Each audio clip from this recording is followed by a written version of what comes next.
certified health physicist, certified by the American Board of Health Physics. Recently retired as the Atlantic Region Radiation Specialist for Health Canada. The topic of my submission is radioactivity in fracking. And I'm going to start by talking about the naturally occurring radioactive materials that David talked about briefly. Basically, these naturally occurring radioactive materials, or NORM as it's frequently called, consist of three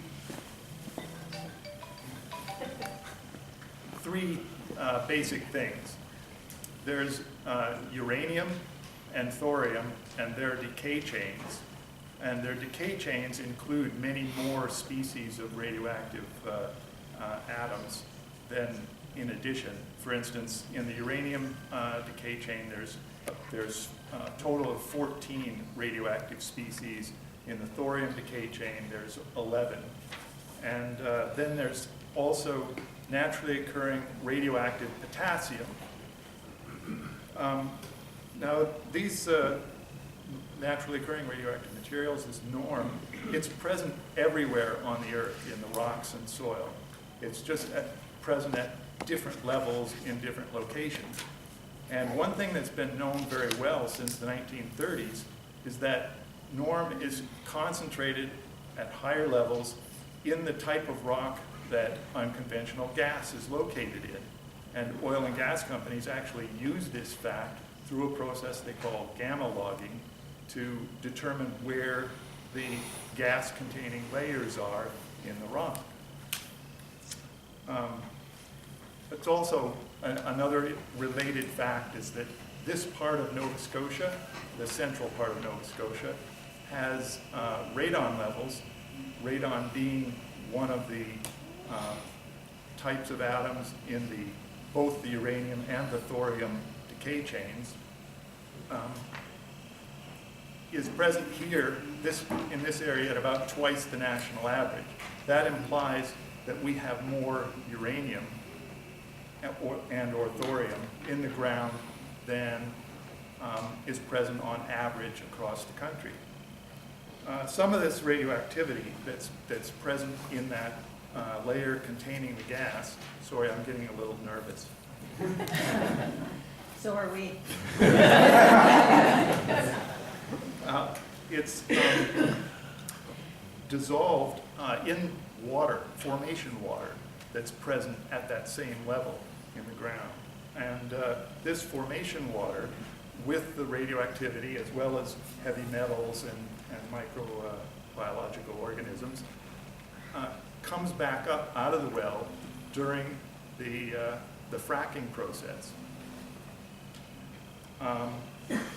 The flowback water, then that's what it's called when it comes back up out of the well, can contaminate aquifers in multiple different ways. One way is that the seals on the well casings in the upper areas it's done with concrete.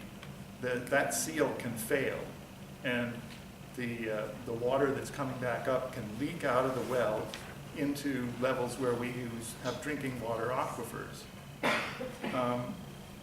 In addition to coming directly out of the well that the water, the frackers were fracking to begin with, if there happens to be a nearby old well, there can be communication due to the fracking process between the new well and the old well. And the old well is much more likely to have well casing seal failure than the new well. And water can come up that well as a result of that communication between the wells.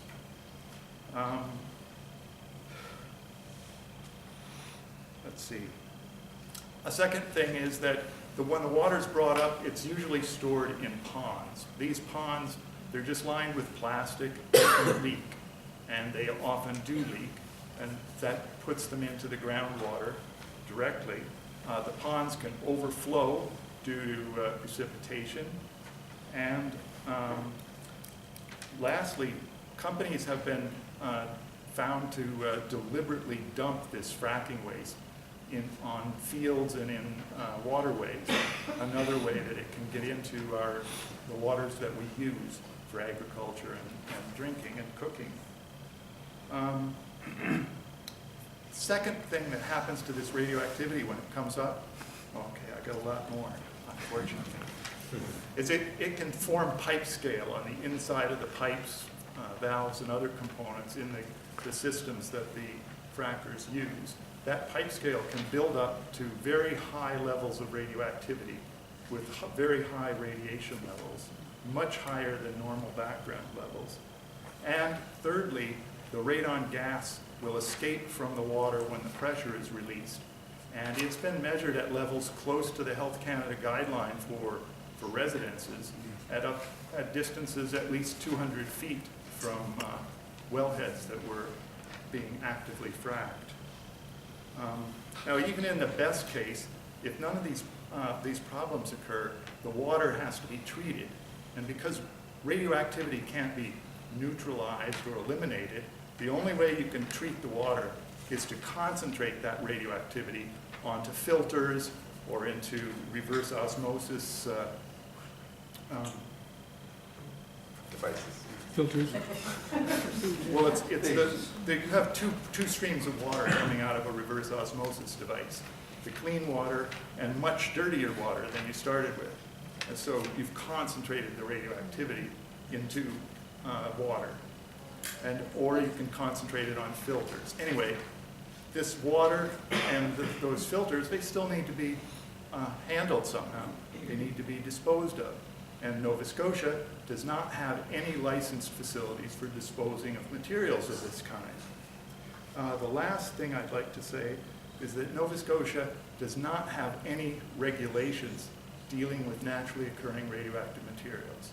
The only thing that exists is some guidelines developed jointly by representatives from all the provinces and territories and the federal government, which the province can call on if they see it as necessary. The only regulations that they have that I'm aware of that allow them to do this deal with workers and workplaces. Doesn't deal with the environment or people's wells, things like that. So that's pretty much it. Sorry.